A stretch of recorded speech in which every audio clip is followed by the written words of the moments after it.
class 5th. This is your chapter number 18, lecture number 2.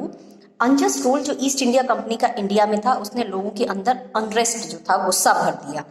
Society के सभी section थे, चाहे वो फार्मर हो, ट्रेडर्स हो, सोल्जर्स या रूलर्स हो, वो अनहैप्पी थे ब्रिटिश अनरूल, ब्रिटिश जो आपका अनफेयर रूल था। और ये बहुत कुछ ऐसे कारण थे जो इस रिवॉल्ट जो 1857 में विद्रोह हुआ उसके कारण बने।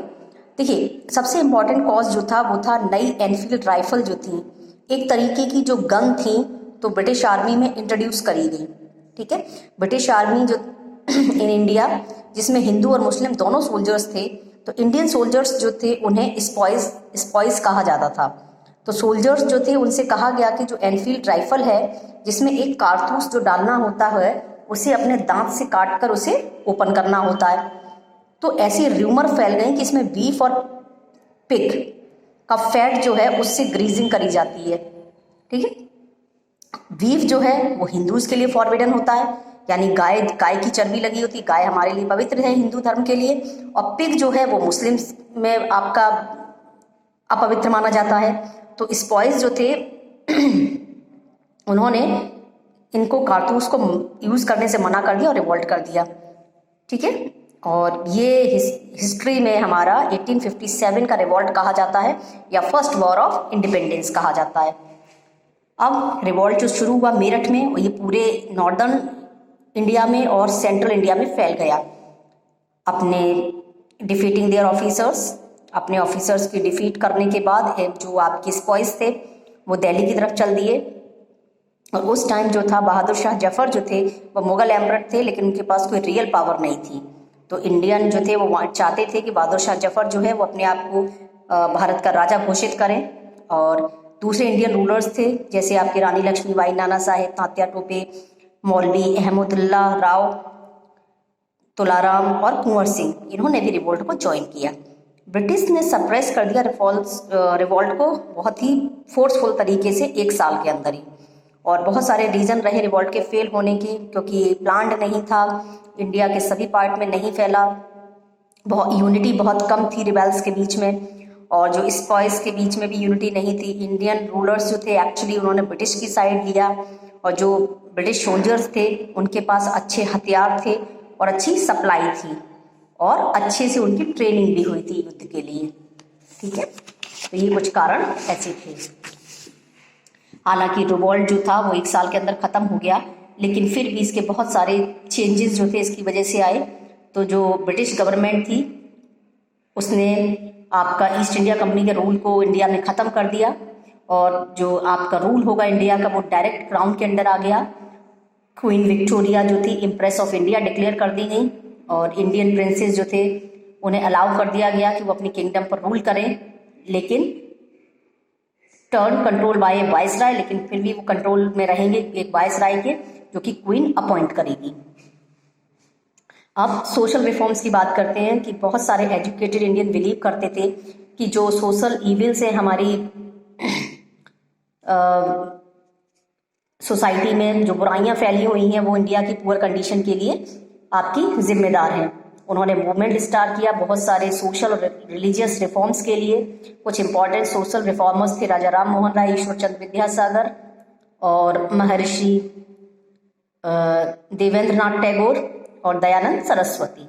इन्होंने सोशल इविल्स के अगेंस्ट में बोला, और जैसे कि चाइल्ड मैरिज थी, सती थी, या कास्ट सिस्टम था। उन्होंने वुमेन एजुकेशन को भी एनकरेज किया। अब जैसे यहाँ पर अगर बात करते हैं तो हमारे इंडियन नेशनल कांग्रेस की, तो इंडियन नेशनल कांग्रेस जो थी वो 1885 में बनाई गई थी, और इसके जो लीडर्स थे वो सभी इंडिया के सभी पार्ट से आए थे, और उन्होंने अपनी वॉइस को कोलेक्टिवली रेज किया था।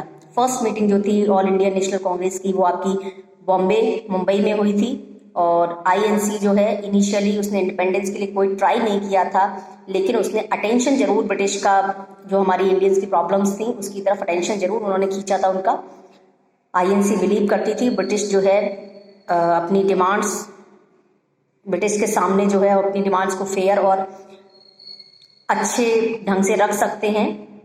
तो रिक्वेस्ट जो थी आईएनसी की वो इग्नोर कर दी गई बाय द ब्रिटिश, और धीरे धीरे एफर्ट्स जो थे बहुत सारे लीडर्स के, जैसे बाल गंगाधर तिलक या लाला लाजपत राय थे, उन्होंने डिमांड की, रिफॉर्म्स की और एक मास मूवमेंट के थ्रू 1905 में ब्रिटिश ने डिवाइड किया, बंगाल को 2 हिस्सों में बांट दिया और ये आपका हिंदू और मुस्लिम की संख्या के बेसिस पर किसी राज्य को बांट दिया उन्होंने।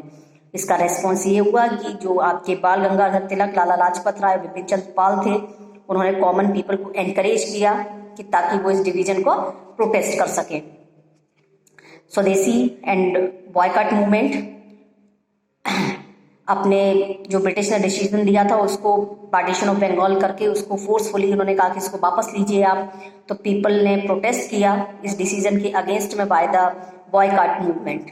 उन्होंने ब्रिटिश की बनी हुई चीज़ों को बॉयकॉट कर दिया कि उनको हम नहीं लेंगे, नहीं खरीदेंगे, और ये एक्शन तब तक कंटिन्यू रहा। जो मूवमेंट था वो बंगाल में भी स्प्रेड हो गया, फैल गया और कंट्री के दूसरे हिस्सों में, और इसी को स्वदेशी एंड बॉयकॉट मूवमेंट कहा गया। ब्रिटेन में जो गुड्स बनती थी उनको बॉयकॉट किया गया, बर्न कर दिया गया, जला दिया गया। पीपल जो थे उन्हें समझाया गया कि अपनी स्वदेशी इंडिया में बनी हुई चीज़ों को खरीदें। बहुत सारी वुमेन जो थी और स्टूडेंट्स थे उन्होंने स्वदेशी मूवमेंट में पार्टिसिपेट किया। ब्रिटिश ने ट्राई किया कि इस मूवमेंट को स्टॉप कर सके, ब्रूटल बीटिंग करी, शूटिंग करी, लोगों को सजा दी, ठीक है, जेल में डाल दिया, लेकिन इसके बावजूद भी मूवमेंट जो है बड़ा होता चला गया। रेवोल्यूशनरीज की अगर एक्टिविटीज़ की बात करें तो पार्टीशन ऑफ बंगाल के बाद बहुत सारे यंग इंडियंस जो थे उन्होंने और ज़्यादा वायलेंट तरीके से फाइट शुरू कर दी अगेंस्ट द ब्रिटिश। उन्होंने अपने ग्रुप्स बना लिए फाइटिंग करने के लिए और वो अपना सब कुछ सेक्रीफाइस करने के लिए तैयार थे देश के हित में। उन्हें रेवोल्यूशनरीज कहा गया। तो जो मूवमेंट स्प्रेड हो गया ये रेवोल्यूशनरीज का, इंडिया के बहुत सारे स्टेट्स में इंपॉर्टेंट जो रेवोल्यूशनरीज थे, क्रांतिकारी जो थे, वो अरविंदो घोष, वरुण घोष, खुदीराम बोस, चंद्रशेखर आजाद, भगत सिंह, सुखदेव, राजगुरु और ऊधम सिंह। मूवमेंट हालांकि बहुत सक्सेसफुल नहीं हुआ, लेकिन फिर भी क्रांतिकारी जो थे वो प्रोटेस्ट के लिए वायलेंट मीन्स का यूज़ करते थे, हिंसा का इस्तेमाल करते थे, लेकिन और इस वजह से क्या हुआ कि बहुत सारे मास पीपल या लोगों ने उसको ज्वाइन नहीं किया। तभी वर्ल्ड वॉर फर्स्ट हो गया 1914 में और सभी कंट्रीज ने इसमें पार्टिसिपेट किया और पूरा दुनिया जो थी इस वॉर की चपेट में आ गया। अब ब्रिटिश ने डिमांड किया कि इंडिया को ब्रिटिश की हेल्प करनी चाहिए वॉर में, और उनसे ये कहा कि इंडिया की डिमांड जो है वो आपकी वॉर के बाद मान ली जाएंगी।